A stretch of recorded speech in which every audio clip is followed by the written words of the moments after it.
মুশরিক হওয়ার জন্য শুধু ঈদে মিলাদুন্নবী পালন করলেই যথেষ্ট। বুঝেননি কথা? মুশরিক হওয়ার জন্য, কাফের হওয়ার জন্য ঈদে মিলাদুন্নবীকে বিশ্বাস করলেই যথেষ্ট। মাজার পূজা না করলে মুশরিক।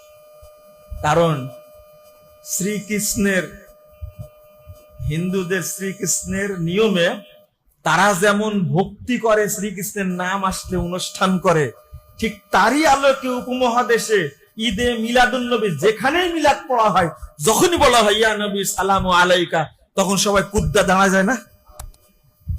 কেন দাঁড়ায়? চেয়ারটা ফাঁকা রাখা হয় যে আল্লাহ নবী ওই চেয়ারে এসে বসবেন। এই আকীদা কুফরি আকীদা না? যারাই কিয়ামে বিশ্বাস করে, ঈদে মিলাদুন্নবী বিশ্বাস করে, এটা হলো কুফরি আকীদা।